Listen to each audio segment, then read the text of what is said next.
The explosion should have killed her instantly. 30 yards of active minefield stretched between Sergeant Maya Richardson and the extraction point, each step potentially her last.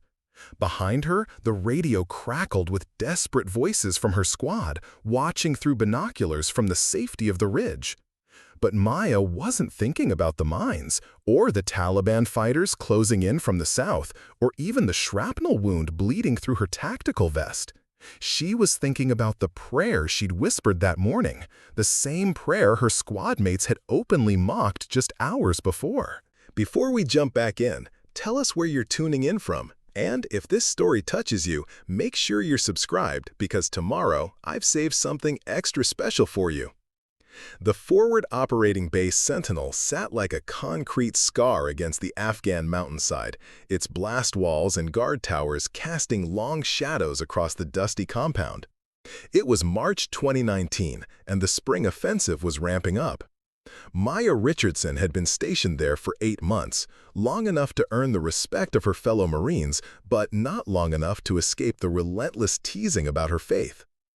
Every morning at 5:30, while the rest of Echo Company stumbled toward the mess hall for coffee and complaints, Maya could be found in the small chapel tent at the base's eastern perimeter. It wasn't much, just canvas walls, folding chairs, and a wooden cross that the chaplain had carved from a shipping crate. But for Maya, it was a sanctuary.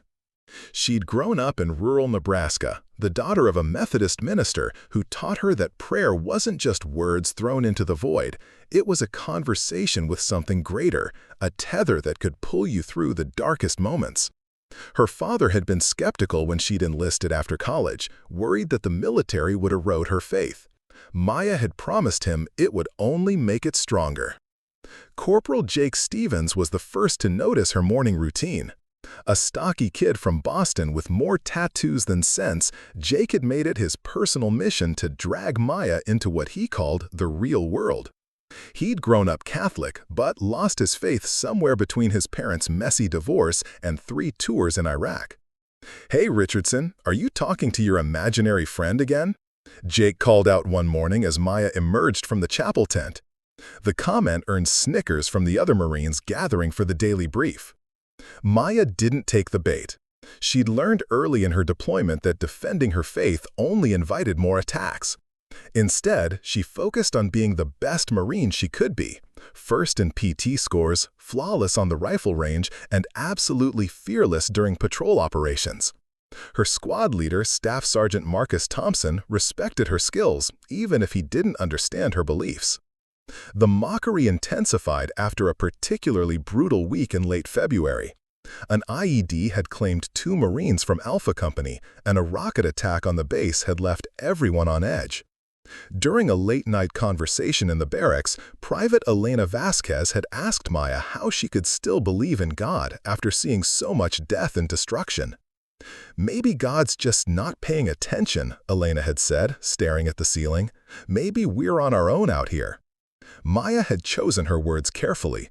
"I think God sees everything. Sometimes the hardest part is trusting that there's a purpose we can't understand yet." The conversation had attracted an audience. Soon, half the squad was gathered around Maya's bunk, some genuinely curious, others openly hostile. "Purpose," Jake had laughed bitterly. "Tell that to Rodriguez's kids. Tell them there was a purpose in their dad getting blown up by a pressure plate." "I'm not saying I understand it," Maya replied quietly. "I'm saying I have faith that something bigger than us is at work." Sergeant Tony DeMarco, a grizzled veteran on his 4th deployment, had shaken his head in disgust. "Faith doesn't stop bullets, Richardson. Faith doesn't clear IEDs. Faith is just what weak people use when they can't handle reality." The argument had continued for another hour, with Maya finding herself increasingly isolated as more Marines joined the pylon. By the time lights out was called, the entire squad had basically written her off as a naive idealist who'd learn better once the war got serious enough. The irony wasn't lost on Maya. She'd already seen plenty of combat, more than some of the Marines mocking her. She'd been in 3 firefights, survived 2 mortar attacks, and helped evacuate casualties from a helicopter crash. But because she still prayed every morning and carried a small leather Bible in her cargo pocket, they saw her as somehow sheltered or unrealistic. The teasing reached its peak on March 15th, the day before everything changed. Maya had been selected for a reconnaissance mission to assess Taliban activity near the village of Karezi, about 12 clicks northeast of the base. It was supposed to be routine, observe and report, no direct engagement unless absolutely necessary. During the pre-mission briefing, Maya had asked if she could say a quick prayer for the team's safety. The request was met with barely concealed eye rolls and snorts of laughter. "What's next, Richardson?" Jacob muttered loud enough for everyone to hear. "You gonna sprinkle holy water on our MR apes?" Even Staff Sergeant Thompson, who usually kept discipline tight during briefings, had allowed the comments to slide. "We've got body armor and air support, Richardson. That'll have to be enough." Maya had prayed silently instead, her lips moving soundlessly as she asked for protection over her squad and wisdom for their leaders. When she opened her eyes, she found Specialist David Park watching her with a mixture of curiosity and pity. "You really think that does anything?" Park had whispered. "I think it can't hurt," Maya whispered back. The mission launched at 4 a.m. the next morning. 2 MR apes carrying 8 Marines wound their way through the mountain passes toward their observation point overlooking Karezi. The intelligence had suggested minimal Taliban presence in the area. Outdated information that would prove catastrophically wrong. Maya rode in the second vehicle with Jake, Elena, and Private First Class Tommy Walsh, a quiet kid from Oregon who joined the Marines straight out of high school. The mood was relaxed, almost routine. Jake was telling stories about his weekend leave in Kandahar, Elena was complaining about the Chow's latest attempt at Mexican food, and Tommy was reading a worn paperback novel his sister had sent from home. Maya found herself thinking about her father's last letter, which had arrived 3 days earlier. He'd written about the spring planting season and the new youth pastor the church had hired. He'd also included a Bible verse that had stuck with her. "Be strong and courageous. Do not be afraid. Do not be discouraged, for the Lord your God will be with you wherever you go." The words felt like a promise, even as the MRAPs climbed higher into increasingly hostile terrain. The ambush came without warning at 0647 hours, just as the convoy reached a narrow section of the mountain road. The first rocket-propelled grenade struck the lead vehicle's engine block, sending it careening into the rocky embankment.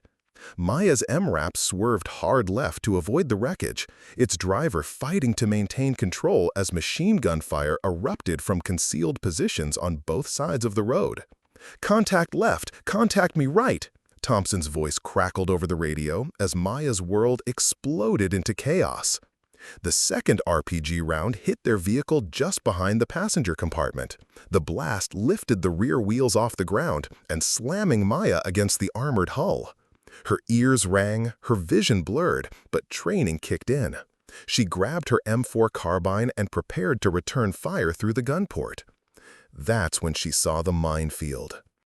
The minefield stretched across the valley floor like a deadly puzzle, its presence marked only by the occasional glint of metal catching the morning sun. Maya's tactical training kicked in immediately. She could identify at least 3 different types of anti-personnel mines scattered across what should have been their primary escape route. The Taliban had been busy since the last aerial reconnaissance. "Thompson, we've got a problem," Maya spoke into her radio, her voice steady despite the adrenaline coursing through her veins. "The valley floor is compromised. I count multiple mine signatures between our position and the exact point." Static crackled back. Thompson's MRAP had taken the worst of the initial attack, and Maya could see smoke pouring from its engine compartment 200 yards ahead. The staff sergeant's response was barely audible through the interference. "Richardson, can't, altitude, air support, inbound, 20 mics." 20 minutes might as well have been 20 hours. The Taliban fighters were already moving to flank their position, using the rocky outcroppings as cover. Maya could count at least 12 muzzle flashes from the ridgeline, and more fighters were arriving every minute. They'd walked straight into a carefully planned trap. Jake Stevens was bleeding from a head wound where shrapnel had torn through his helmet. He pressed a field dressing against the cut while scanning the terrain through his rifle scope. "How many you count, Richardson?" 15, maybe 20, and they've got the high ground." Maya adjusted her position behind a boulder, careful not to expose herself to the sniper fire coming from the North Ridge. "Elena, what's Walsh's status?" Private First Class Elena Vasquez crouched next to Tommy Walsh, who'd been unconscious since the RPG blast knocked him against the vehicle's interior. His pulse was strong, but blood trickled from his ears, a potential sign of traumatic brain injury. "He's alive, but he needs a medevac," Elena called back. "His pupils are responsive, but we can't move him without a stretcher." The tactical situation was deteriorating rapidly. Their MRAP was disabled, the engine smoking, and the radio system fritzing in and out. The lead vehicle was completely destroyed, its crew either dead or severely wounded. Air support was 20 minutes away, assuming the Apache helicopters could even locate them in the maze of mountain valleys. And between them and safety lay 30 yards of active minefield that would shred anyone foolish enough to attempt a crossing. Maya found herself thinking about the prayer she'd whispered that morning. Not the mocked one from the briefing, but the private conversation she'd had with God while alone in the chapel tent. She'd asked for protection, yes, but she'd also asked for something else. The strength to do whatever needed to be done when the moment came. The moment was here. Preparing and narrating this story took us a lot of time, so if you are enjoying it, subscribe to our channel. It means a lot to us. Now, back to the story. "Jake, I need you to maintain suppressive fire on that ridge," Maya ordered, her mind already working through the tactical problem. "Elena, stay with Walsh and keep him stabilized. I'm going to try to reach Thompson's position." Jake lowered his rifle and stared at her. "Are you completely insane? There's a minefield between here and there. You'll be dead before you take 10 steps. "Maybe, but Thompson might be bleeding out, and we need to establish communication with air support. Someone has to try." "Someone has to try?" Jake's voice rose despite the need for stealth. "That's your brilliant military strategy? Walking into a minefield because someone has to try?" Elena looked up from treating Walsh. "Maya, there's got to be another way. Can we go around? Find a different route?" Maya had already studied the terrain from every angle. The minefield blocked the direct route to Thompson's position and the extraction point. Going around would mean a 3-mile detour through open ground, with Taliban fighters already moving to cut off that escape route. They'd be picked off long before reaching safety. But there was something else Maya had noticed, something that might be significant, or might be nothing at all. The minefield wasn't random. It followed a specific pattern, with clear gaps that seemed too intentional to be accidental. Almost like, "Elena, hand me those binoculars." Maya studied the minefield through the magnified lenses, tracing the apparent pathways with her eyes. There, a narrow corridor, roughly 2 feet wide, winding between the buried explosives in an S-shaped pattern. It was barely visible, marked only by subtle differences in the soil color and the complete absence of vegetation. Someone had walked this path recently, probably Taliban fighters using it to move supplies or personnel across the valley. The path existed. The question was whether Maya could follow it under fire, with limited visibility and no room for error. "I can see a route," Maya announced. "There's a pathway through the mines. It's narrow, but it's there." Jake grabbed the binoculars and studied the same area. After a long moment, he lowered them and shook his head. "You're seeing things, Richardson. That's not a path. That's just dirt. Different colored dirt. Look at the vegetation patterns. Look at how the grass grows right up to certain areas, but not others. Someone's been using this route." "Someone who knows every mine is buried," Jake shot back. "We don't have that luxury." The debate was interrupted by a burst of automatic weapons fire from the Taliban positions. Bullets sparked off the rocks around their position, forcing everyone to duck lower behind cover. Maya could hear voices in Pashto echoing across the valley. The fighters were coordinating their next assault. Through her radio earpiece, Maya caught fragments of Thompson's voice. "Wounded. Need immediate..." Extraction impossible. Thompson, this is Richardson. I'm coming to you. Negative. Repeat negative. Minefield is... The transmission cut out in a burst of static. Maya switched to the emergency frequency and tried again, but got no response. Either Thompson's radio was completely dead, or Thompson was. Elena grabbed Maya's arm. Don't do this. We can wait for air support. Walsh needs medical attention now, not in 20 minutes. And if Thompson's squad is alive, they're probably in worse shape than we are. Maya checked her ammunition and secured her equipment. Besides, those fighters aren't going to wait around for our helicopters to show up. They're probably already calling in reinforcements. Jake positioned himself behind his rifle and began scanning for targets. This is the stupidest thing I've ever seen, and I once watched a Marine try to eat an MRE with a bayonet. Jake, I need you to provide covering fire when I move. Aim for the muzzle flashes on that ridge. Maya, please, Elena pleaded. There's got to be another way. Maya looked at her squad mates. Jake bleeding but determined. Elena scared but steady. Tommy unconscious and possibly dying.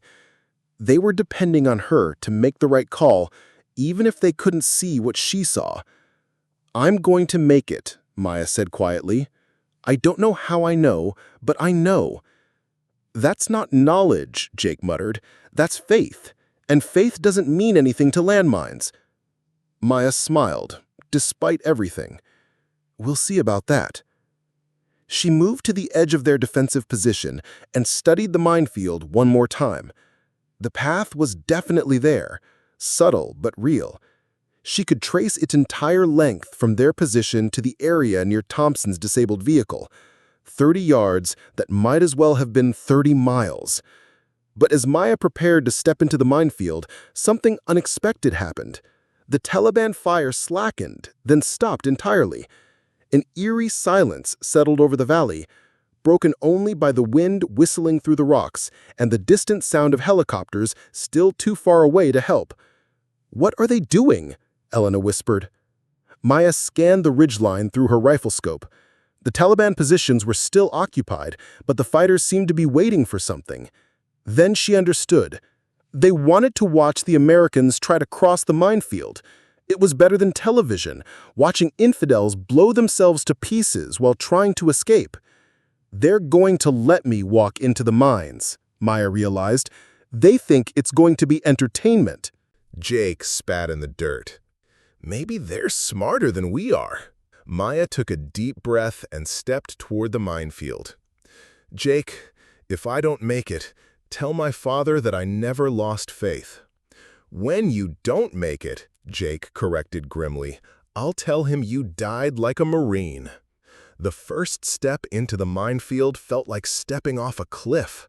Maya's boot touched the hard-packed earth at the beginning of what she believed was the safe corridor, and she waited for the explosion that would end her life instantly. Instead, she heard only the sound of her own heartbeat and Jake's muttered prayers behind her. Jake was praying. The same man who'd mocked her faith every day for months was now asking God to keep her alive. Maya took another step, then another. The path was real. She could feel it under her boots, slightly more compressed than the surrounding soil.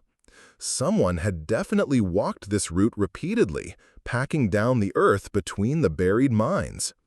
Behind her, she could hear Elena whispering, "Oh God, oh God, oh God," while Jake maintained his covering position but kept glancing back to watch Maya's progress. 10 yards into the minefield, Maya felt her confidence growing. The path was becoming more obvious with each step, and she was beginning to understand the pattern. The Taliban had created this corridor to move their own people and supplies, carefully marking the safe route with subtle indicators that would be invisible to anyone who didn't know what to look for. 15 yards, 20 yards. Maya was halfway across, moving with growing confidence along the serpentine path. The Taliban fighters on the ridge were silent now, probably wondering why the expected fireworks display hadn't started yet. Then Maya's foot slipped. She'd been following the path perfectly when a loose rock shifted under her weight, causing her to stumble sideways off the compressed corridor. Her left boot came down hard on softer earth, and Maya knew with absolute certainty that she'd just stepped on a mine. The click was audible even from Jake's position, a distinctive metallic sound that every soldier learned to dread, the sound of a firing mechanism engaging. Maya froze completely, not daring to move even a millimeter. Somewhere beneath her boot, an anti-personnel mine was armed and ready to detonate the moment she lifted her foot. The device was probably packed with enough explosive to blow her leg off at the knee, if she was lucky. If she wasn't lucky, it would kill her instantly. "Richardson!" Jake's voice carried clearly across the valley. "Don't move! Do not move!" Maya's mind raced through her training on mine disposal. Anti-personnel mines typically used pressure release triggers. They armed when stepped on, but didn't detonate when the pressure was removed. This gave her a few seconds to think, but no good options for survival. Elena's voice joined Jake's. "Maya, we're going to figure this out. Just stay exactly where you are." But Maya knew there was no figuring this out. She was standing on a mine in the middle of a minefield, with Taliban fighters waiting to shoot anyone who tried to help her. Her squad couldn't reach her without crossing the same deadly terrain, and even if they could, there was no way to disarm an unknown mine type without proper equipment. She was going to die. The realization brought an unexpected calm. Maya had always wondered how she would face death when it came, whether she would be brave or break down in terror. Now she knows. Standing alone in a minefield with her life measured in heartbeats, Maya Richardson felt an overwhelming sense of peace. She closed her eyes and did what she'd done every morning for the past 8 months. She prayed. Not for rescue, that seemed impossible. Not for her squad's safety, they were smart enough to stay back. Maya prayed for the strength to face whatever came next with dignity, and for forgiveness for any ways she'd failed the people who depended on her. When she opened her eyes, Maya saw something that made her question her own sanity. The mine beneath her foot was visible now, its metallic surface glinting in the morning sun. But there was something wrong with it, something that didn't match her training or experience. The device looked old, corroded around the edges, and the pressure plate that should have been flush with the ground was tilted at an odd angle, as if it had been disturbed by years of weather and shifting soil. Maya realized she might be standing on a dud, a mine that had been armed for so long that its triggering mechanism had degraded beyond functionality. It had clicked when she stepped on it, but the degraded components might not have enough tension left to complete the firing sequence. It was possible, but testing the theory meant lifting her foot and trusting her life to corroded springs and aging electronics. Maya looked across the remaining 15 yards to Thompson's position. She could see movement near the disabled MRA. Someone was definitely alive over there. The radio crackled in her earpiece with what sounded like a weak distress call. 20 yards behind her, Jake and Elena were waiting for her decision. 20 yards ahead, Thompson's squad needed help. And beneath her foot, a mine that might or might not detonate when she moved.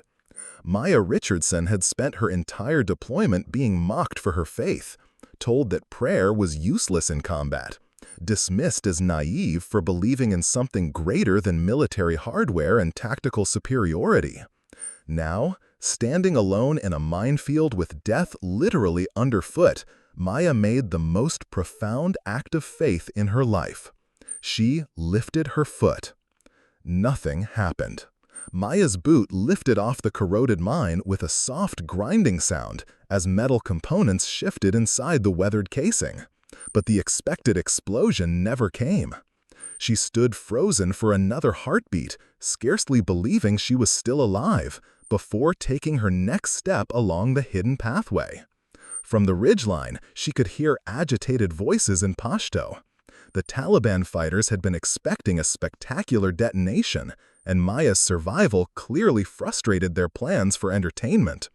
A few scattered rifle shots rang out, but the bullets went wide. The fighters were too far away for accurate aimed fire with AK-47s. Holy mother of! Jake's voice carried across the valley, filled with disbelief. How is she still walking? Maya didn't look back. She couldn't afford to break her concentration now, not with 15 yards of minefield still ahead of her. Each step required careful placement along the compressed pathway, and she could see at least 3 more mine signatures between her position and Thompson's MRAP.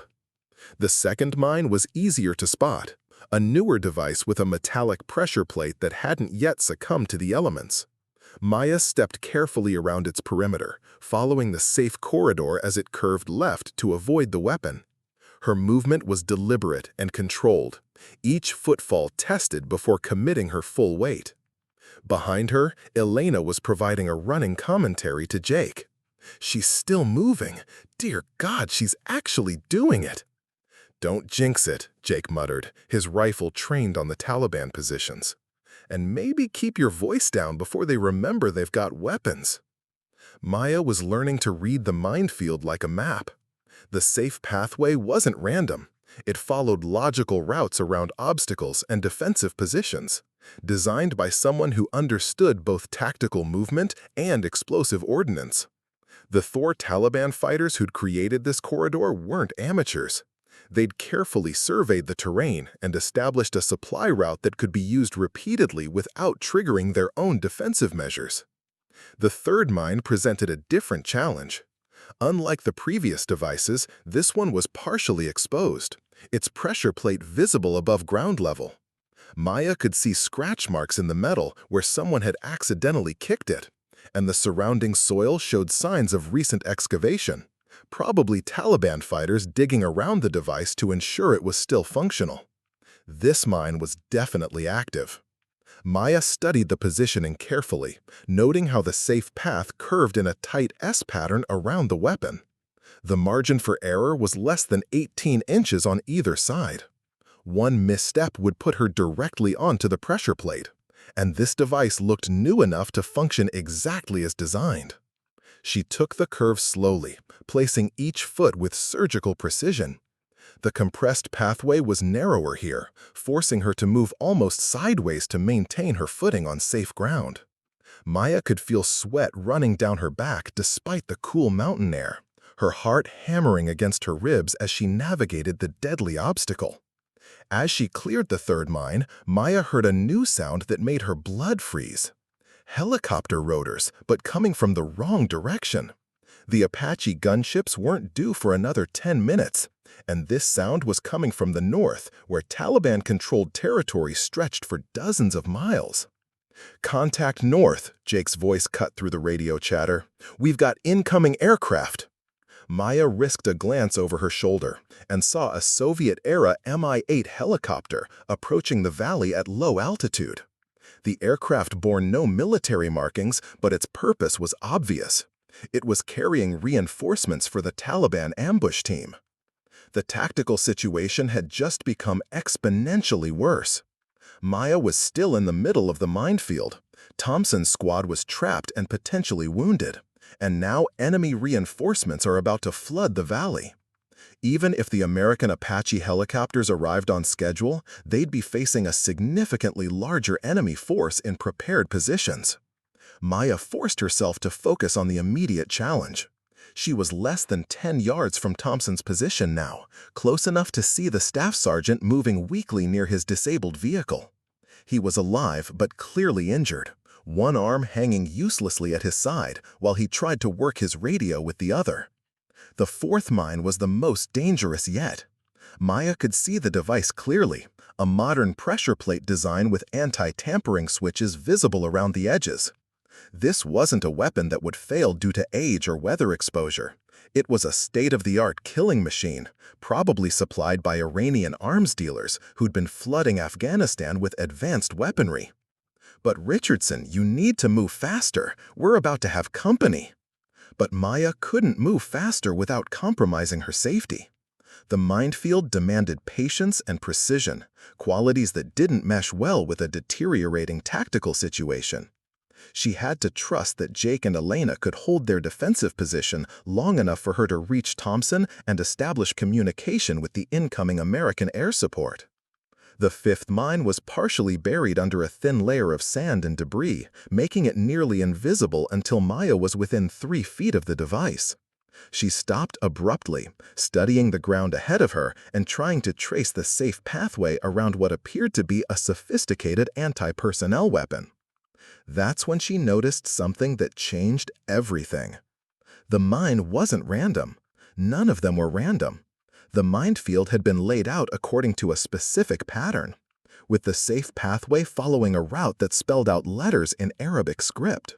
When viewed from above, Maya was following a message, probably a Taliban communication to aircraft pilots or supply runners who needed to navigate the field safely. Maya navigated around the fifth mine with smooth efficiency, her movements becoming more fluid as she learned to read the coded pathway. She was beginning to think like the engineers who designed this route, anticipating where the safe corridor would curve and how it would avoid the buried weapons. Thompson was clearly visible now, sitting with his back against his damaged MRAP while trying to tend to wounds on 2 other Marines. Maya could see Corporal Lisa Chen working on a 3rd casualty, her medic's bag spread out on the ground as she applied field dressings to what looked like severe shrapnel injuries. "Thompson," Maya called as she approached the final 10 yards of minefield. "What's your status?" The staff sergeant looked up in amazement, clearly not believing what he was seeing. "Richardson, how the hell did you get through that minefield?" "Long story. How many casualties?" 2 KI, 3 wounded. Chen's got the worst one stabilized, but we need medevac ASA. Maya could see the casualties now. Privates First Class Kevin Murphy and Anthony Santos were clearly dead, their bodies covered with ponchos near the vehicle's twisted rear section. The wounded Marines were conscious but in obvious pain, their tactical gear stained with blood and debris from the initial explosion.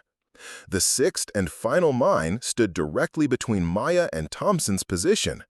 Unlike the previous weapons, this one was accompanied by what looked like an anti-tampering device, a secondary explosive designed to detonate if anyone tried to disarm or move around the primary mine. It was a sophisticated setup that suggested professional military engineering rather than improvised insurgent tactics. Maya studied the anti-tampering device carefully, noting how it was positioned to cover the most logical approach routes to the main mine. But the coded pathway she'd been following seemed to curve around both devices in a tight spiral pattern that would bring her within inches of the explosives. The margin for error was essentially 0. Behind her, Maya could hear the sounds of the Taliban reinforcements organizing their assault. Voices carried clearly across the valley as squad leaders positioned their fighters for coordinated attacks on both American defensive positions. The Mi-8 helicopter had disgorged at least 20 additional fighters, doubling the enemy force and giving them overwhelming numerical superiority. Maya's radio crackled with Jake's voice. "Maya, whatever you're going to do, you better do it fast. We've got movement on 3 sides, and I'm down to 2 magazines."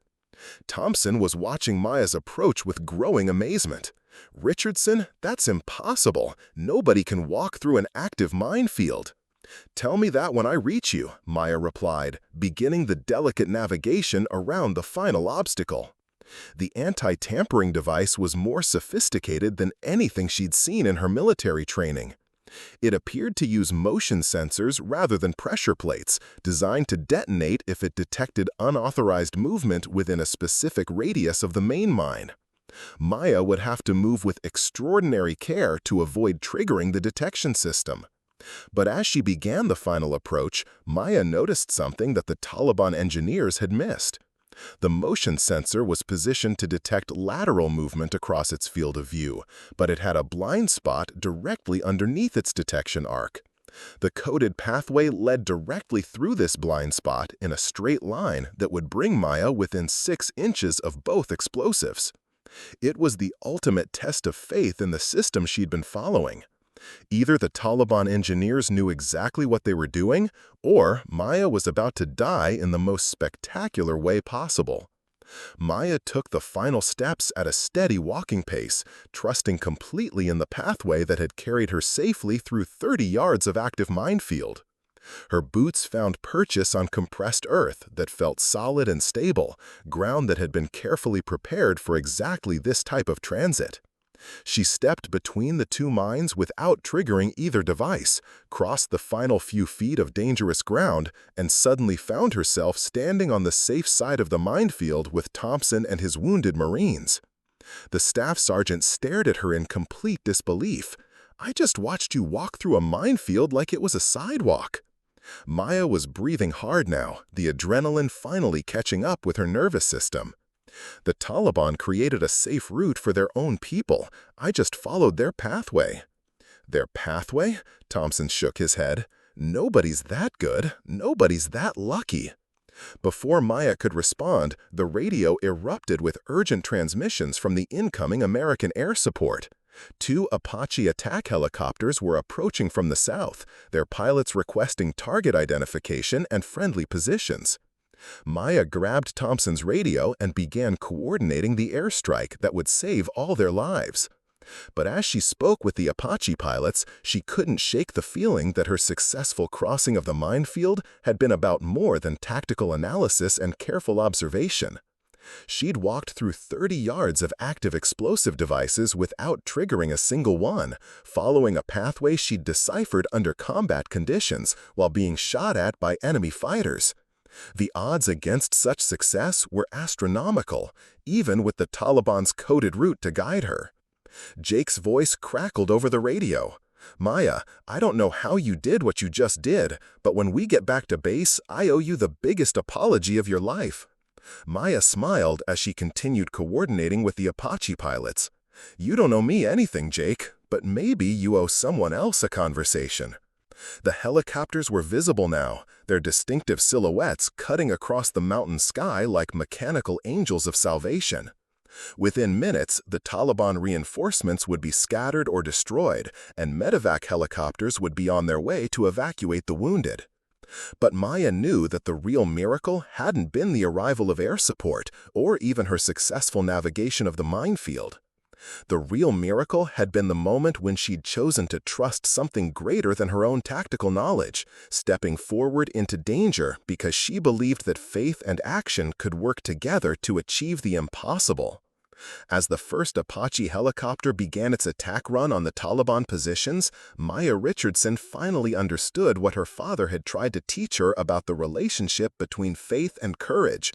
Sometimes you had to step forward into the minefield before you could see the path to safety.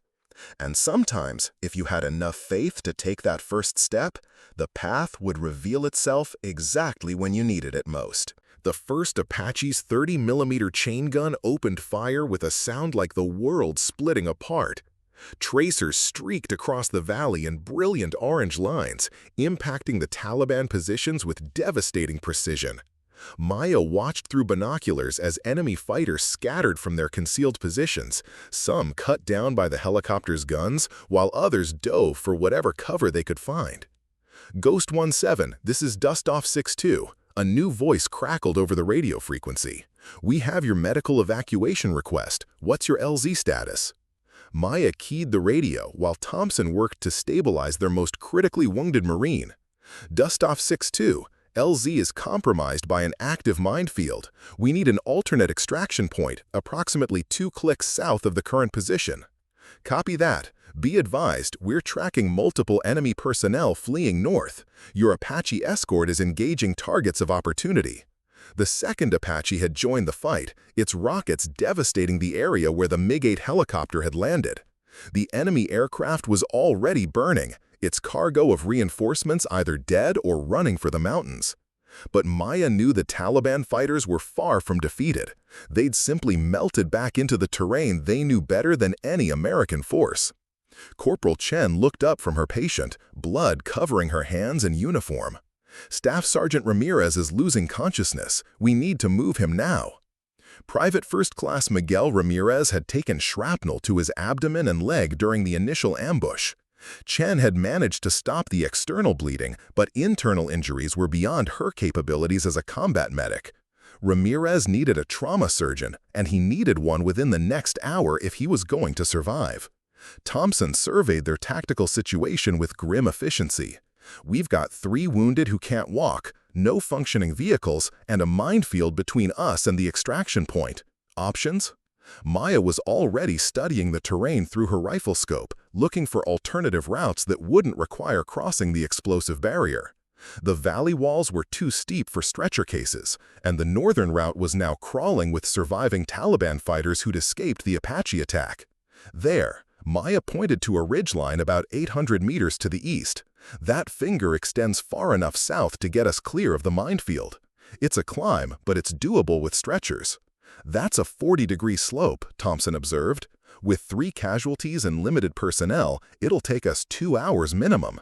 "Ramirez doesn't have 2 hours," Chen interjected.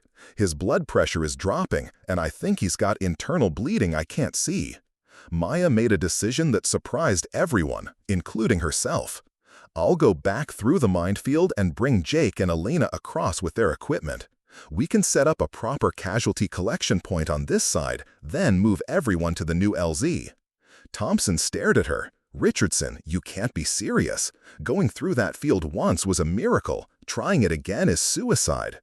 "The pathway is still there. I know the route now." "Knowing and surviving are 2 different things. What if the Taliban have repositioned some of those mines? What if they've added new ones since you crossed?" Maya had considered those possibilities, but the tactical mathematics were unforgiving.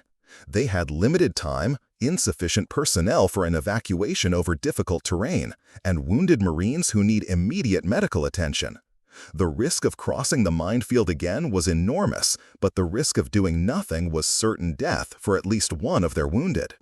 "Chen, how long can you keep Ramirez stable?" The medic checked her patient's pulse and blood pressure.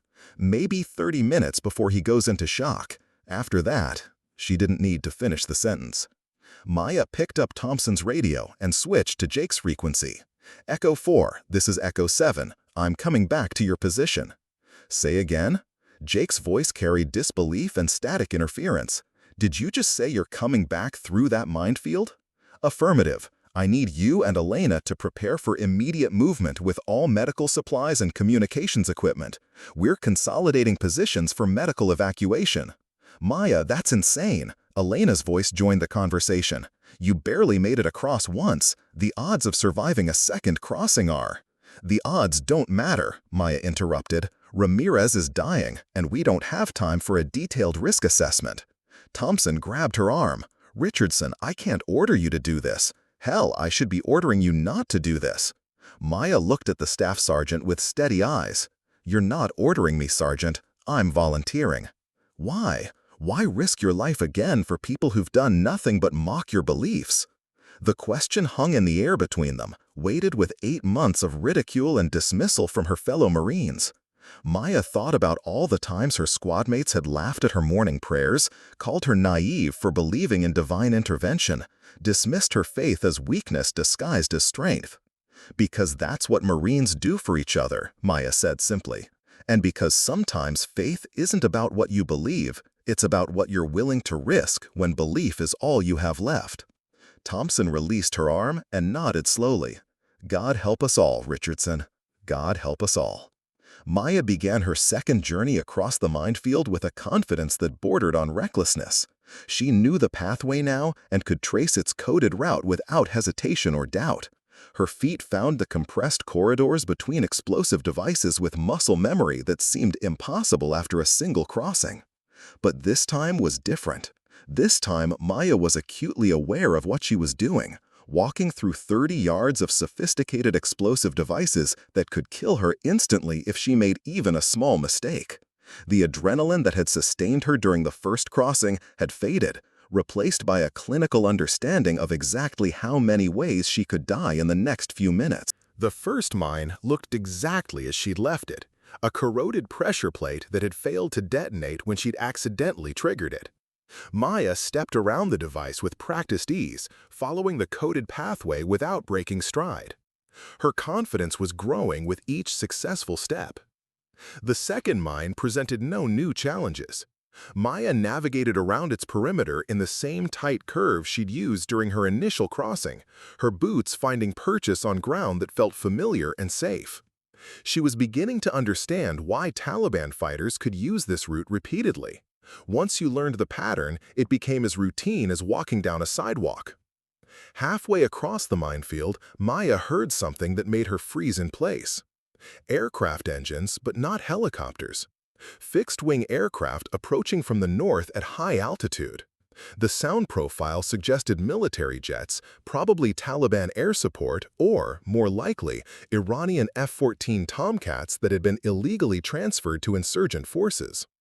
The tactical situation was about to become exponentially worse. Maya keyed her radio without breaking stride. "All stations, this is Echo said. Be advised, we have fixed-wing aircraft approaching from the north. Unknown intent, but assume hostile." Thompson's voice crackled back immediately. "Copy that. Apache flight is tracking the contacts. They're showing as Iranian F-14s, probably carrying air-to-ground ordnance." Maya reached the third mine, the partially exposed device that had required careful navigation during her first crossing. This time, she moved around it with smooth efficiency, her feet automatically finding the safe pathway without conscious thought. Her body had learned the route at a cellular level, muscle memory overriding conscious fear.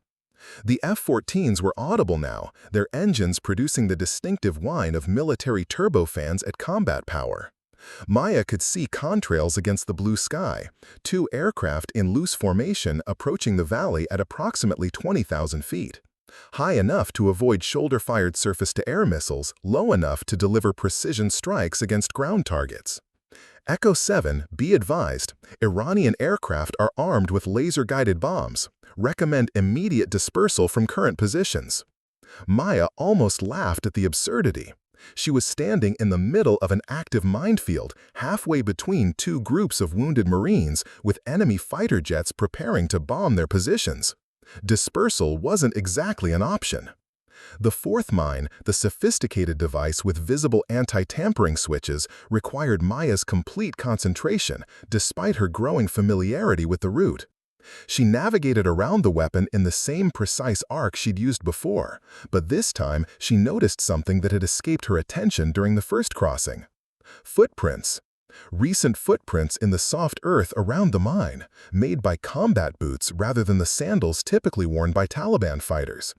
Someone else had been using this pathway, someone with military-issue footwear who'd passed through within the last few days. Maya filed the observation away for later analysis. The F-14s were beginning their attack run, their engines shifting to a lower pitch as the pilots reduced altitude for weapons delivery. Maya could see Jake and Elena taking cover behind their disabled MRAP, preparing for the incoming strike. The fifth mine presented the same challenges as before, a nearly invisible device buried under sand and debris that required careful observation. Maya stepped around it without hesitation, her confidence in the Taliban pathway now absolute.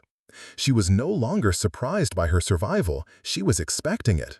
That expectation almost killed her. The sixth mine, the one that had originally looked like a single device with an anti-tampering system, had been modified since her first crossing. Someone had added a second mine directly in the center of the safe pathway, positioned to detonate if anyone tried to use the coded route. Maya saw the new device just as her foot was coming down on its pressure plate. Time seemed to slow as Maya realized she was about to step on a mine that definitely hadn't been there during her first crossing. The Taliban had observed her successful navigation of their minefield and added new obstacles to prevent anyone from repeating her achievement. Maya threw herself sideways, her body leaving the safe pathway for the first time since beginning her crossing. She hit the ground hard, rolling away from the new mine, but directly toward the original device that she'd successfully avoided just moments before. For a terrifying instant, Maya found herself lying flat on her back between two active anti-personnel mines, either of which could kill her if she moved in the wrong direction. The safe pathway was 3 feet to her left, but reaching it would require standing up and stepping over at least one explosive device. The F-14s chose that moment to release their ordnance. Maya heard the distinctive whistle of falling bombs an instant before the first explosion shook the valley. The Iranian pilots were targeting the disabled American vehicles, probably hoping to eliminate any surviving personnel and destroy valuable equipment that could be recovered by coalition forces. The blast wave from the first bomb triggered a sympathetic detonation in the minefield about 50 yards from Maya's position.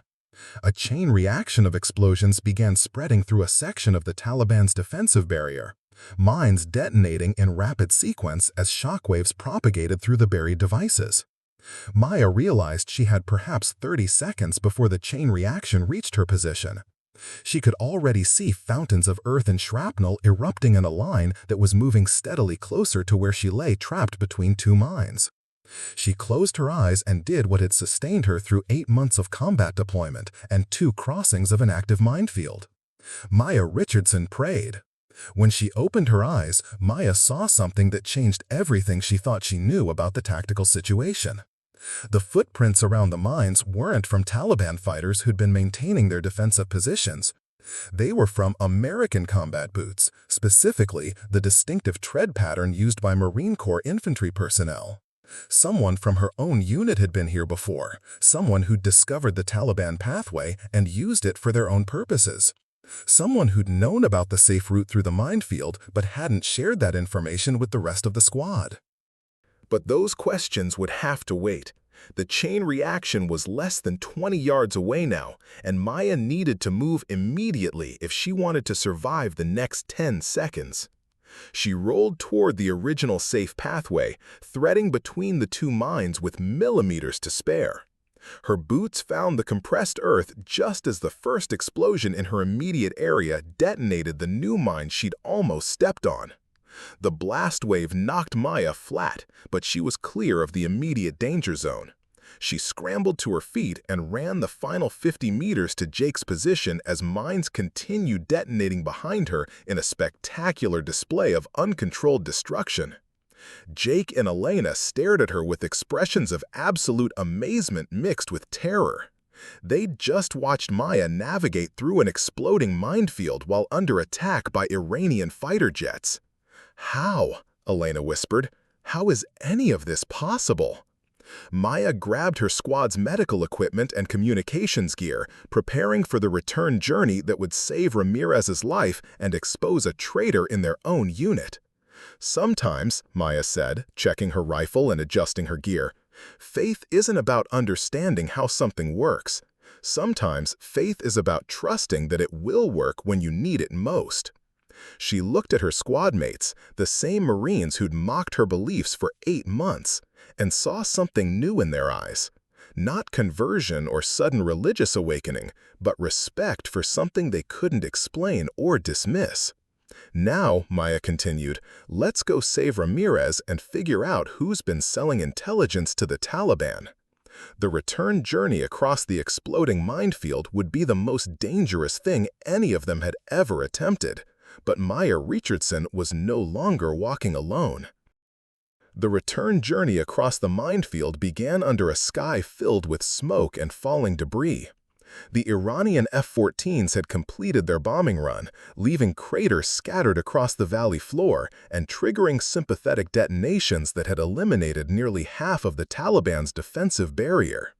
What remained was a maze of unexploded ordnance mixed with fresh bomb craters that had completely altered the terrain. Maya led Jake and Elena across ground that barely resembled the route she'd memorized during her previous crossings. The coded pathway was still intact in places, but sections had been obliterated by the bombing, forcing them to improvise new routes around obstacles that hadn't existed 20 minutes earlier. "Stay exactly in my footsteps," Maya instructed as they approached the first major gap in the safe corridor. "The bombing changed everything, but the basic pattern is still there." Jake carried the squad's heavy communications equipment, while Elena shouldered additional medical supplies for the wounded Marines waiting on the other side.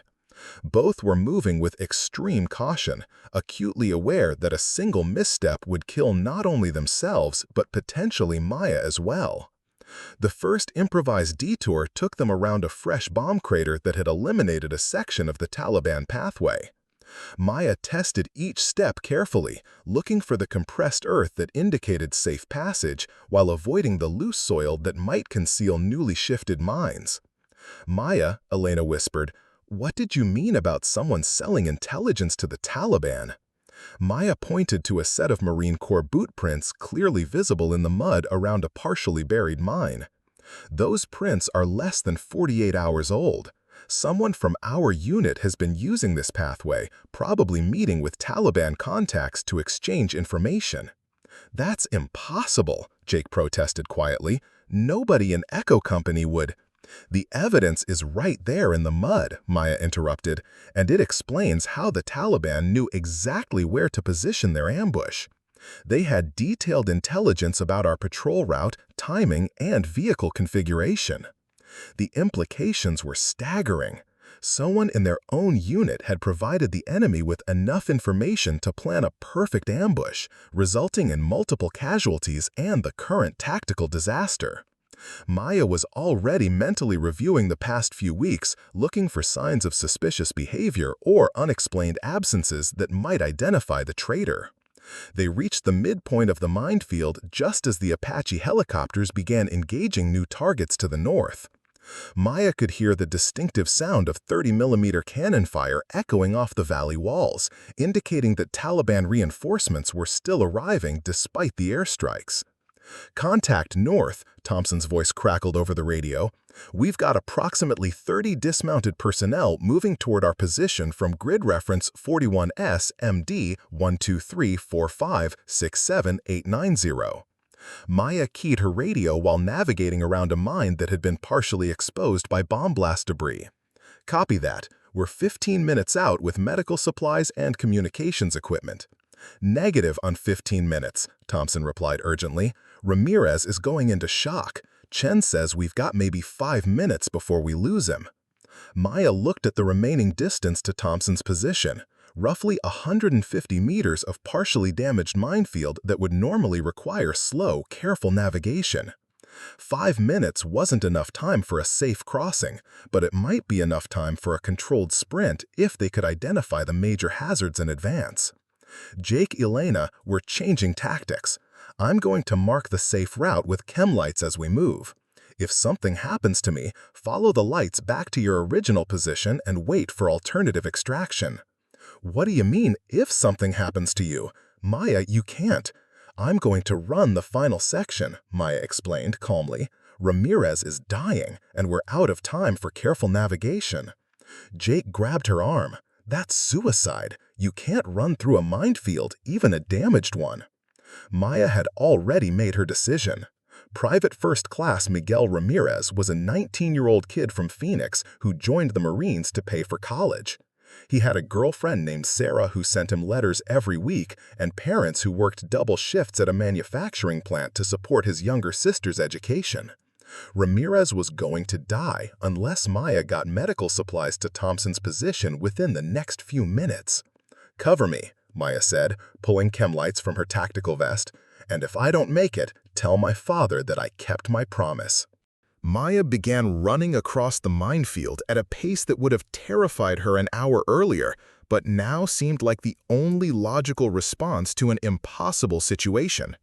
Her feet found the safe pathway through muscle memory and faith, each step placed with precision despite her increased speed.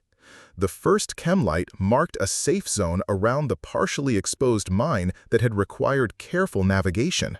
Maya tossed the chemical marker without breaking stride, her eyes already focused on the next obstacle in her path. The second chem light marked the location where the Taliban had added a new mine to block the pathway. The device had been destroyed in the chain reaction triggered by the bombing, but its former position was still dangerous due to unexploded ordnance scattered by the blast. Behind her, Maya could hear Jake and Elena following at a more cautious pace, using her chem light markers to navigate the same route without having to analyze each potential hazard independently. It was a risky strategy, but it was allowing them to move much faster than traditional minefield crossing procedures would permit. Maya's radio crackled with updates from Thompson's position. "Ramirez is unconscious, blood pressure is dropping, Chen's doing CPR." 50 meters from Thompson's position, Maya encountered the most dangerous obstacle yet, a fresh bomb crater that had completely eliminated a section of the safe pathway. The crater was roughly 10 feet across and filled with loose debris that could conceal mines displaced by the explosion. There was no time to find an alternative route. Maya gathered herself and leapt across the crater, landing hard on the far side, but maintaining her footing on ground that felt solid and safe. She marked the landing zone with another chemlight and continued running toward Thompson's position. "Maya, that was insane!" Jake's voice carried across the distance as he and Alana approached the same crater. "Jump where I jumped," Maya called back. "The landing zone is marked." Maya covered the final 30 meters in a sprint that carried her clear of the minefield and into Thompson's defensive perimeter. She immediately began unpacking medical supplies while assessing Ramirez's condition with the clinical detachment of a combat veteran. Chen was performing chest compressions on the unconscious Marine, her face grim with concentration.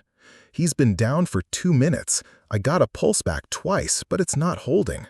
Maya pulled an emergency cardiac stimulant from the medical kit she'd carried across the minefield. "Stand back," she ordered, preparing to inject the medication directly into Ramirez's heart. The stimulant worked immediately. Ramirez's pulse returned strong and steady, his blood pressure stabilizing as the medication counteracted the shock that had been shutting down his cardiovascular system. Within minutes, he was conscious and responding to verbal commands. Jake and Elena arrived at Thompson's position just as the medevac helicopters appeared on the southern horizon. 2 UH-60 Blackhawks approached the valley in formation, their crews already briefed on the tactical situation and the need for immediate medical evacuation. "Dustoff 6-2, this is Echo 7. We have 3 urgent surgical cases ready for immediate evacuation.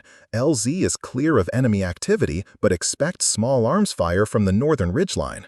"Copy that, Echo 7. We're coming in hot with Apache escort. Have your casualties ready for immediate loading." The evacuation proceeded with military efficiency despite continued harassment from Taliban positions. The wounded Marines were loaded onto stretchers and carried to the helicopters while the Apache gunships providing covering fire against enemy fighters attempting to interfere with the medical operation. As the medevac helicopters departed with their precious cargo, Maya finally had time to address the intelligence breach that had nearly gotten them all killed. She gathered Thompson, Jake, and Elena around the communications equipment she'd risked her life to retrieve. "Staff Sergeant, we need to discuss operational security," Maya began carefully. "I found evidence that someone from our unit has been compromising mission information." Thompson's expression darkened as Maya explained about the Marine Corps boot prints she'd discovered around the Taliban minefield. The implications were serious to warrant immediate investigation by military intelligence personnel, but they were also dangerous enough to require extreme caution in how the information was handled. "Who else knows about this?" Thompson asked. "Just the 4 of us," Maya replied, "but we need to report it through proper channels as soon as we return to base." Jake was studying the tactical map with growing understanding. That's how they knew our exact route. Someone gave them our patrol plans. "And our vehicle configuration, and our timing, and probably our communications frequencies," Elena added grimly. The sound of approaching helicopters interrupted their discussion. A Chinook transport aircraft was approaching from the south, accompanied by additional Apache gunships and what looked like a special operations insertion team. Someone at headquarters had decided that Echo Company's tactical situation warranted immediate reinforcement. As the helicopters landed and began deploying personnel, Maya found herself thinking about the morning prayer that had started this entire ordeal. She'd asked for protection and strength, but she'd received something much more profound, a demonstration that faith and action could work together to achieve outcomes that seemed impossible through purely human means. Jake approached her as they prepared to board the extraction helicopter. For the first time since Maya had known him, the cynical Marine from Boston looked genuinely humble. "Maya, I owe you an apology that's about 8 months overdue," Jake said quietly. "I've been wrong about a lot of things, but I've been especially wrong about you." "You don't owe me anything, Jake." "Yeah, I do. We all do. Jake gestured toward Elena and the other Marines who'd witnessed Maya's impossible journey across the minefield. "What you did today? I can't explain it with anything I learned in the Marine Corps." Elena joined the conversation, her expression thoughtful rather than converted. "I'm not saying I suddenly believe everything you believe, Maya, but I'm not going to mock anyone's faith ever again. Not after what I saw today." Thompson was more direct in his assessment. "Richardson, what you accomplished today was beyond exceptional. It was beyond human. I don't know how to write a report that captures what actually happened here." Maya considered her response carefully. She'd spent 8 months being ridiculed for her faith, dismissed as naive for believing in divine intervention, and treated like a liability by Marines who valued tactical doctrine over spiritual conviction. Now, those same Marines were struggling to understand how she'd achieved something that violated every principle of military engineering and explosive ordnance disposal. "Write the truth," Maya said simply. "Write that sometimes the impossible becomes possible when you're willing to risk everything for your fellow Marines." The flight back to Forward Operating Base Sentinel gave Maya time to process everything that had happened during the past 6 hours. She'd walked through an active minefield 3 times, survived Iranian airstrikes, saved the life of a wounded Marine, and exposed evidence of treason within her own unit. But more importantly, she demonstrated to her fellow Marines that faith wasn't a weakness to be mocked. It was a source of strength that could sustain someone through challenges that would break purely rational thinking. As the helicopter approached the base, Maya could see the chapel tent where she'd prayed that morning. It seemed like a lifetime ago, but it had been less than 12 hours since she'd asked God for protection and strength during the day's mission. Her prayer had been answered in ways she never could have imagined. 3 weeks later, Maya Richardson sat in a small office at Forward Operating Base Sentinel, speaking with investigators from the Naval Criminal Investigative Service.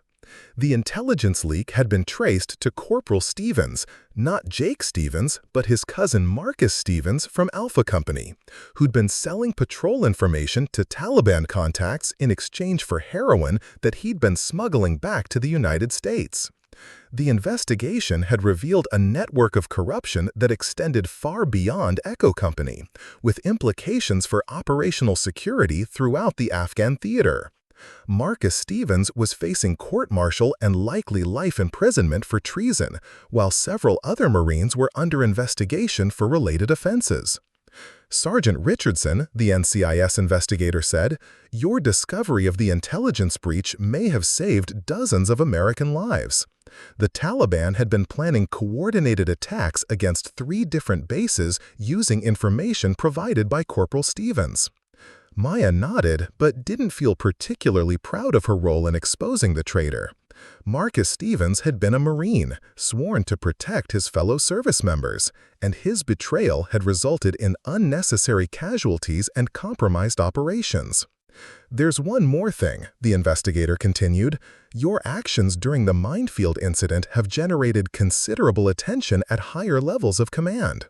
You're being recommended for the Silver Star, and there's discussion about using your experience as a case study for combat leadership training." Maya wasn't interested in medals or recognition. She was interested in returning to her squad and continuing to serve alongside Marines who no longer questioned her faith or her capabilities.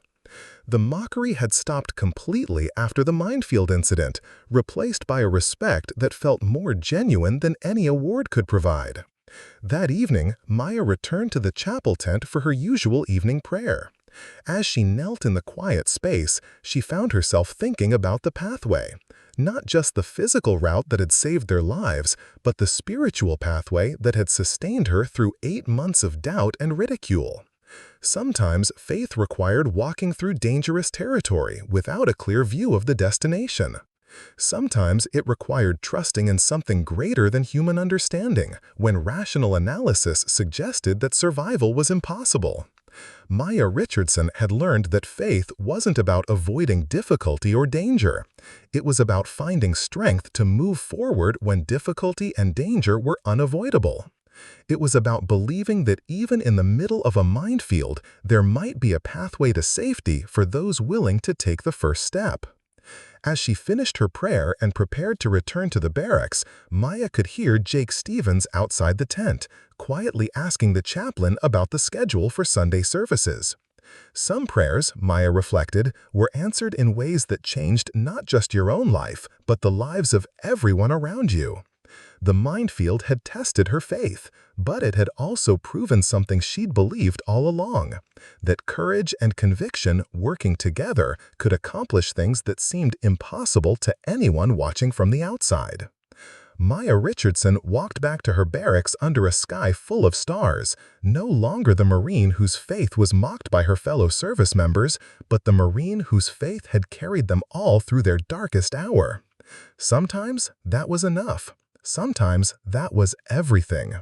6 months after the minefield incident, Maya Richardson stood before a packed auditorium at the Marine Corps Leadership Development Center in Quantico, Virginia.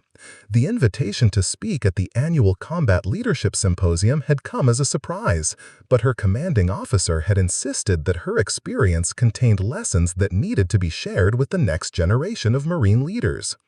The audience consisted of nearly 300 officers and senior enlisted personnel from across the Corps, representing every military occupational specialty and combat zone where Marines were currently deployed.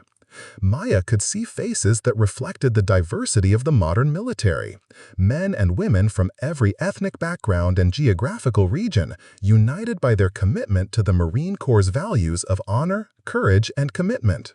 Ladies and gentlemen, the symposium director began his introduction. Today's speaker is Sergeant Maya Richardson, recipient of the Silver Star for extraordinary heroism under fire during combat operations in Afghanistan.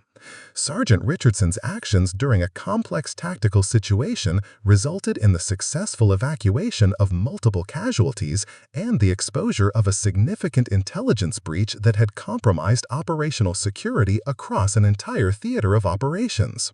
Maya walked to the podium, feeling the weight of expectation from an audience that had read the official reports but wanted to understand the human elements behind the tactical achievements.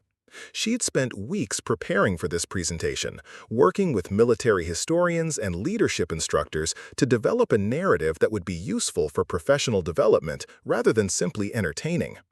The minefield incident began with something that many of you probably encounter regularly in your own units, Maya began, her voice carrying clearly through the auditorium sound system. The challenge of maintaining personal faith and conviction in an environment where such beliefs might be seen as weakness or liability. Maya had learned that effective military presentations required immediate engagement with practical issues that resonated with the audience's daily experiences. Every Marine in the auditorium had faced moments when their personal values conflicted with peer pressure or unit culture, and Maya intended to address those challenges directly. For 8 months, my morning prayer routine was a source of constant ridicule from my squad mates. They saw religious faith as incompatible with military effectiveness, a naive belief system that would crumble under the reality of combat operations. The auditorium was completely silent now, the audience recognizing a leadership challenge that transcended religious boundaries. Maya could see officers and enlisted personnel leaning forward, engaged with the fundamental question of how personal conviction could coexist with unit cohesion. For 8 months, my morning prayer routine was a source of constant ridicule from my squad mates. They saw religious faith as incompatible with military effectiveness, a naive belief system that would crumble under the reality of combat operations. The auditorium was completely silent now, the audience recognizing a leadership challenge that transcended religious boundaries. Maya could see officers and enlisted personnel leaning forward, engaged with the fundamental question of how personal conviction could coexist with unit cohesion. For the tactical situation that tested those beliefs began as a routine reconnaissance mission. Intelligence reports indicated minimal enemy activity in our assigned area of operations. Standard patrol procedures, standard risk assessment, standard rules of engagement. Nothing in our planning suggested that we were walking into a carefully orchestrated ambush designed to eliminate our entire squad. Maya clicked to the first slide in her presentation, a satellite image of the valley where the ambush had occurred. Red markers indicated the positions of Taliban fighters, while blue markers showed the American patrol route and the locations where their vehicles had been disabled by RPG fire. The initial intelligence failure resulted from compromised operational security within our own unit. A Marine and a sister company had been selling detailed patrol information to enemy contacts, providing the Taliban with everything they needed to plan the perfect ambush. This intelligence breach had been ongoing for months, resulting in increased casualties and failed missions across our area of operations. Several audience members were taking notes now, recognizing the broader implications for counterintelligence and operational security procedures. Maya had worked with NCIS investigators to develop this portion of her presentation, ensuring that the lessons learned from Marcus Stevens' treason could benefit other units facing similar security challenges. The ambush itself lasted approximately 12 minutes, but it created a tactical situation that should have resulted in total casualties for our patrol. We had 2 disabled vehicles, multiple wounded Marines, enemy forces in prepared positions with numerical superiority, and a minefield blocking our primary escape route. Maya advanced to the next slide, showing a detailed diagram of the minefield that had nearly killed her 3 times. The image showed the locations of individual mines, the safe pathway that she'd discovered, and the bomb damage that had later eliminated sections of the Taliban defensive barrier. The minefield represented approximately 30 yards of mixed anti-personnel devices, including pressure plate mines, motion sensor-triggered weapons, and anti-tampering systems designed to prevent disarmament or removal. Standard military doctrine suggested that crossing such a barrier without proper equipment and explosive ordnance disposal support was essentially impossible. Maya paused to let the technical details sink in, knowing that many audience members had direct experience with mind warfare and would understand the mathematical improbability of her survival. The decision to attempt crossing the minefield wasn't based on tactical analysis or risk-benefit calculations.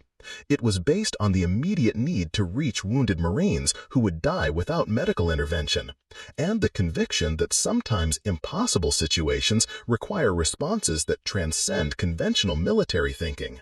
The auditorium remained completely silent as Maya described her first crossing of the minefield, emphasizing the analytical skills that had allowed her to identify the Taliban pathway rather than simply attributing her survival to divine intervention.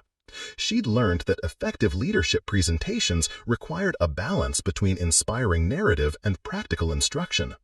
The key to identifying the safe route was understanding that our enemies weren't irrational.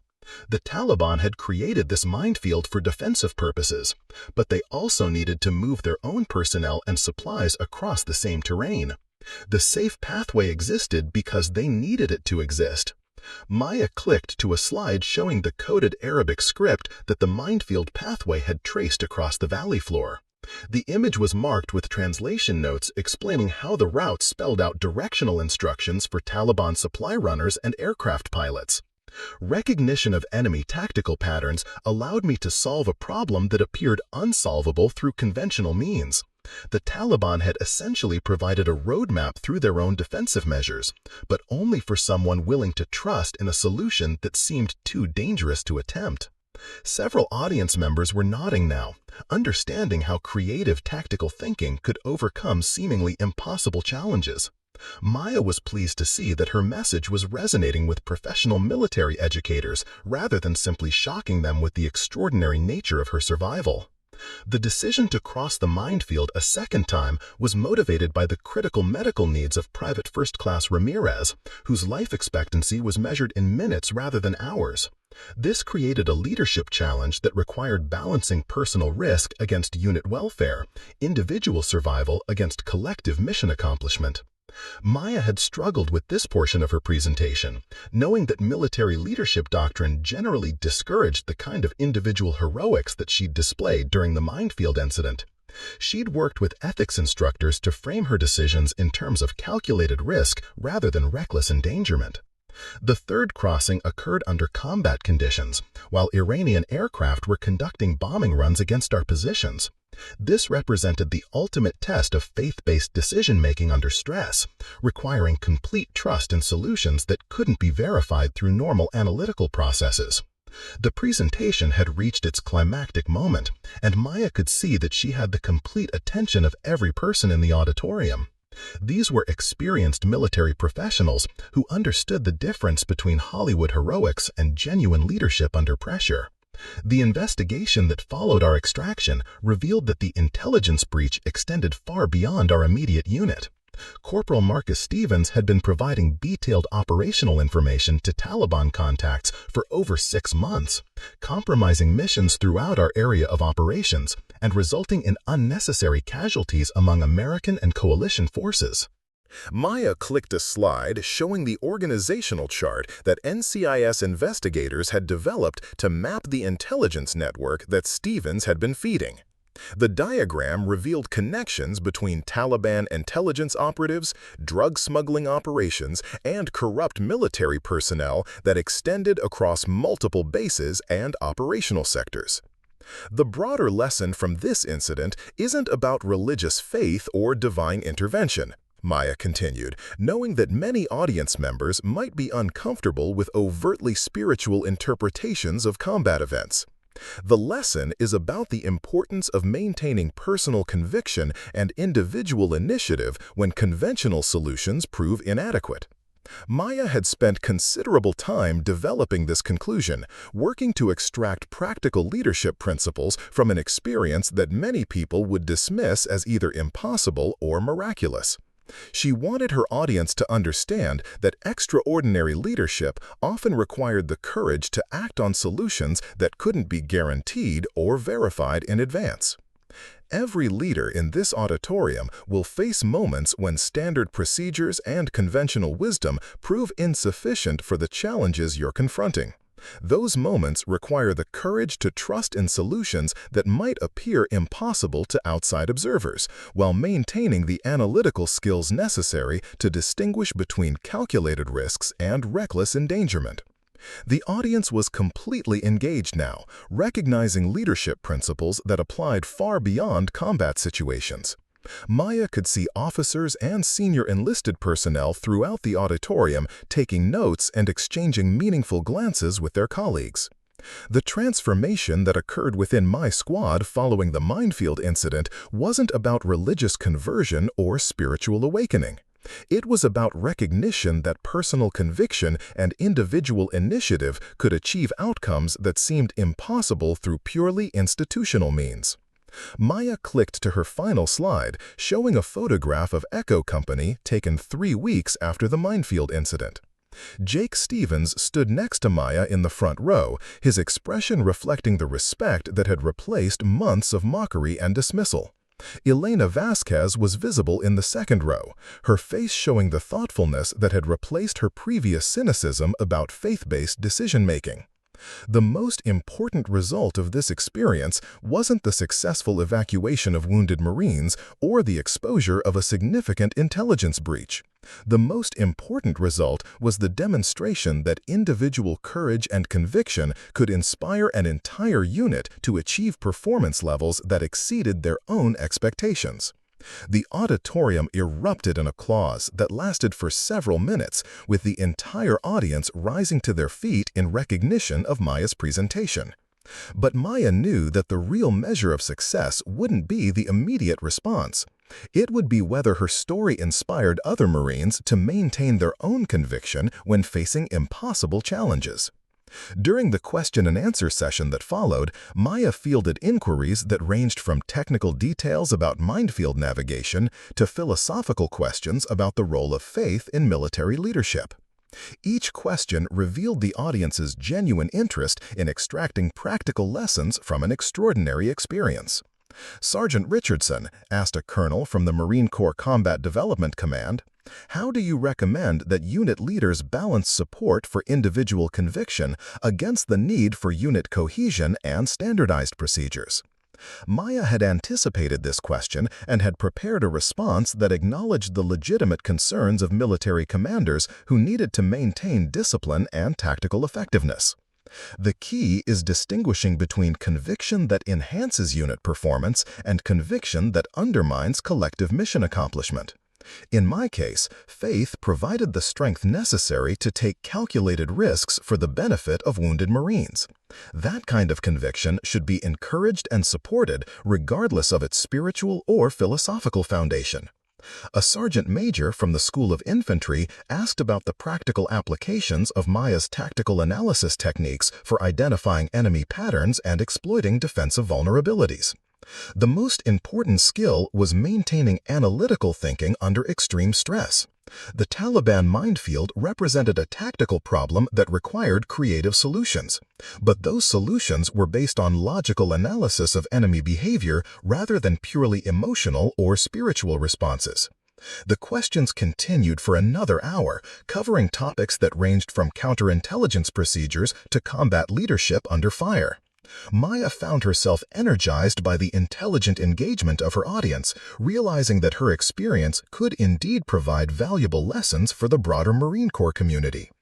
As the symposium concluded and audience members began filing out of the auditorium, Maya was approached by a young second lieutenant who looked barely old enough to drive, much less lead Marines in combat. The lieutenant said quietly, "Sergeant Richardson, I wanted to thank you for your presentation. I've been struggling with some of the same issues you described, maintaining personal faith in an environment where it's not always understood or appreciated." Maya smiled at the young officer, remembering her own struggles during the early months of her deployment. "Lieutenant, the most important thing to remember is that faith and military effectiveness aren't mutually exclusive. Your personal convictions can be a source of strength rather than weakness, as long as you maintain the analytical skills and tactical competence that your Marines depend on." The lieutenant nodded thoughtfully, then asked the question that Maya had been hoping someone would raise during the formal presentation. "Do you really believe that divine intervention played a role in your survival during the minefield incident?" Maya considered her response carefully, knowing that her answer would influence how this young leader approached his own development and the leadership challenges he would face with his own Marines. "I believe that faith provided me with the courage to attempt something that appeared impossible, and analytical thinking provided me with the tools necessary to succeed. Whether you call that combination divine intervention or exceptional performance under pressure is less important than understanding that both elements were necessary for the outcome."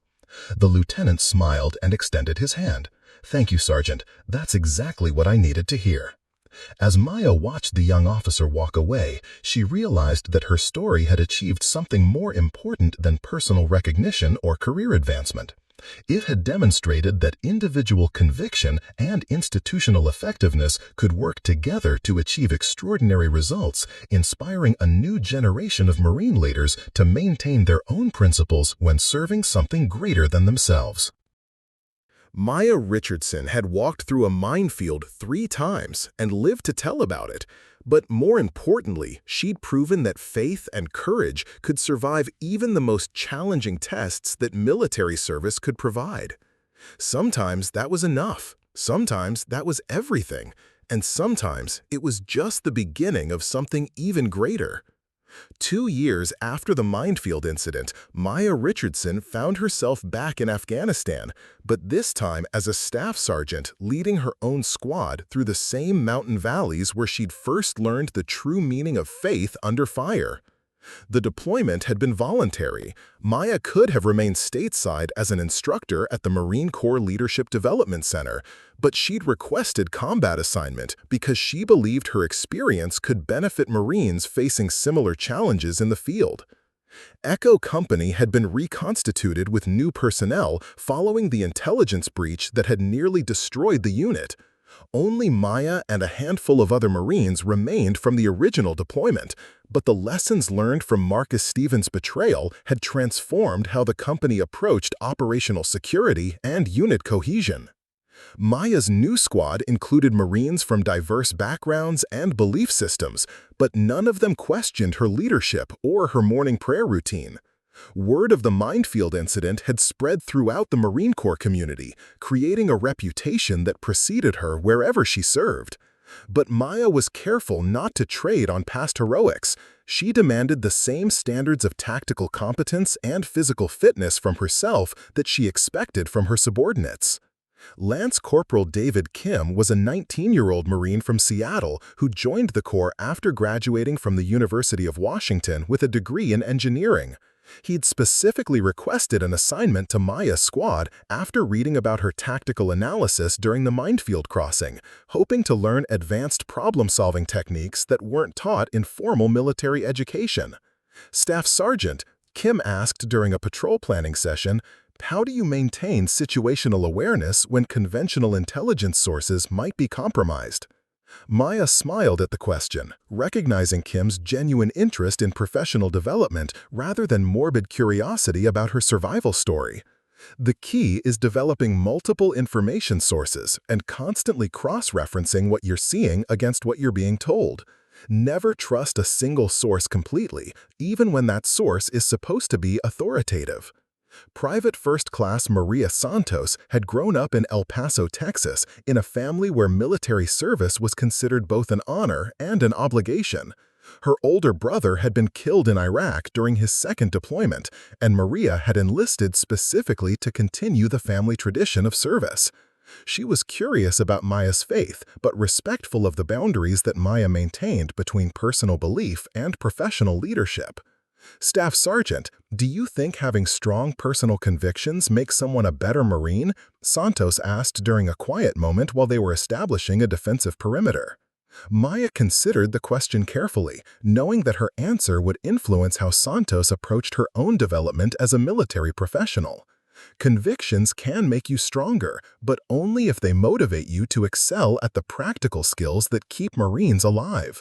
Faith without competence is dangerous, but competence without conviction often lacks the strength necessary for exceptional performance. The patrol that would test Maya's evolved leadership philosophy began as a humanitarian mission to deliver medical supplies to a remote village that had been cut off from outside contact for several weeks. Intelligence reports suggested minimal Taliban activity in the area, but Maya had learned to approach such assessments with healthy skepticism. "Remember, people," Maya briefed her squad before departure, "we're not just delivering supplies. We're gathering intelligence, assessing local sentiment, and demonstrating American commitment to civilian welfare. Stay alert, stay professional, and watch for anything that doesn't fit the pattern of normal village life." The route to the village required passage through terrain that was uncomfortably similar to the valley where Maya had nearly died 2 years earlier. Rocky outcroppings provided excellent concealment for potential ambush sites, while narrow mountain passes created natural choke points that could be easily blocked by enemy forces. But Maya's approach to tactical movement had evolved significantly since her first deployment. She positioned her Marines to provide overlapping fields of fire, established multiple communication protocols to prevent the kind of radio failures that had complicated the original minefield incident, and maintained constant contact with supporting aircraft that could provide immediate assistance if required. Corporal James Mitchell was Maya's squad automatic weapon gunner, a soft-spoken Marine from rural Montana who'd been personally recruited by Maya based on his exceptional marksmanship scores and unflappable demeanor under pressure. Mitchell had never served with Maya during her first deployment, but he'd studied the after-action reports from the minefield incident and understood the leadership principles that had emerged from that experience. "Staff Sergeant," Mitchell observed as they approached the village, "the intelligence briefing mentioned normal agricultural activity, but I'm not seeing any livestock or farming equipment. The fields look like they haven't been worked in months." Maya raised her binoculars and confirmed Mitchell's assessment. The village showed signs of recent abandonment rather than normal daily life. Windows were shuttered, vehicles were absent, and there was no smoke rising from cooking fires that should have been visible during the late afternoon hours. "Good observation, Mitchell. Santos, Kim, we're changing our approach. This doesn't look like a humanitarian delivery anymore." Maya's evolved tactical thinking allowed her to recognize the developing situation before it became a crisis. The village had been evacuated, probably within the last 24 hours, suggesting that someone had warned the residents about impending military action. Either American forces were about to conduct an operation that hadn't been briefed to Maya's squad, or enemy forces had prepared an ambush using the humanitarian mission as bait. All stations, this is Echo 7, Maya transmitted to her supporting elements. The village appears to be abandoned. Request immediate intelligence update on any planned operations in our area of operations. The response came back quickly from the Tactical Operations Center. Echo 7, negative on any planned operations. Village evacuation was not anticipated. Recommend immediate withdrawal to designated rally point. But Maya's instincts were telling her that withdrawal might be exactly what enemy forces were hoping to achieve. An abandoned village could conceal significant military assets, and pulling back without investigation might allow Taliban fighters to establish a permanent stronghold in territory that had previously been considered secure. Negative on immediate withdrawal, Maya transmitted after a moment of consideration. We're going to conduct a careful reconnaissance to determine the cause of civilian evacuation. We'll report findings in 30 minutes. Maya's decision to investigate rather than retreat reflected the confidence that had emerged from her Minefield experience. She'd learned that sometimes the safest course of action was to gather more information rather than making assumptions based on incomplete intelligence. Kim, I want you to use your engineering background to analyze the village infrastructure. Look for anything that suggests recent modification or unusual construction. Mitchell, establish an overwatch position on that ridgeline and cover our movement. Santos, you're with me for the initial reconnaissance. The village investigation revealed evidence of sophisticated preparation that far exceeded typical Taliban capabilities. Maya found communications equipment that appeared to be of Iranian manufacture, weapons caches that included advanced anti-tank missiles, and fortified positions that had been constructed with professional military engineering expertise. Staff Sergeant, Kim called from his position near the village's central mosque, you need to see this. Someone's been using this building as a command and control center. Maya joined Kim inside the mosque, where they discovered detailed maps of American patrol routes, photographs of coalition bases, and what appeared to be a comprehensive intelligence file on Echo Company's current deployment. The materials were too detailed and too current to have been gathered through casual observation. They represented a level of intelligence collection that suggested ongoing penetration of American operational security. This is bigger than a local Taliban cell, Maya realized, photographing the evidence with her tactical camera. Someone's been running a systematic intelligence operation against our entire area of operations. The discovery triggered an immediate escalation in their mission priority. Maya's humanitarian supply delivery had uncovered evidence of a sophisticated enemy intelligence network that posed a significant threat to American and coalition forces throughout the region.